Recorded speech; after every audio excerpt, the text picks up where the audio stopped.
After days on the run, British terror suspect Daniel Khalife has been recaptured and charged with escaping custody. The 21-year-old former British Army soldier will face court today after his arrest on a canal towpath in West London. Another day, another incident at Wandsworth Prison. Medics and police through the gates to assist prison staff dealing with another emergency. It comes as two investigations are getting underway into the prisoner escape here on Wednesday. Daniel Khalife has now been charged over the breakout and is now back in custody. But this prison, built in 1851 in southwest London, faces difficult questions over how he escaped on a food truck and what needs to change.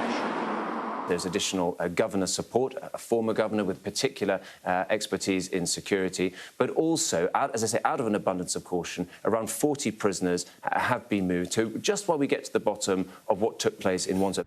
That will slightly ease the overcrowding, but during a heat wave, a Victorian-era prison cell is hot.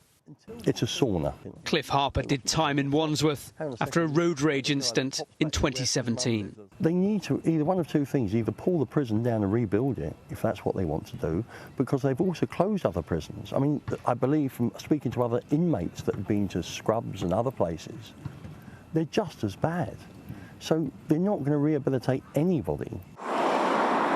There is, though, investment in building new jails and refurbishing existing ones. But the Chief Inspector of Prisons says it isn't enough. It's not just Wandsworth, unfortunately. It's in many prisons that we're inspecting around the country, where we're seeing prisoners sharing cells that were originally designed for one person in very cramped conditions. We're also seeing that putting an extra strain on staff, which means that prisoners aren't being unlocked to do some of the essential things they need to do if they're going to progress and stop offending when they come out.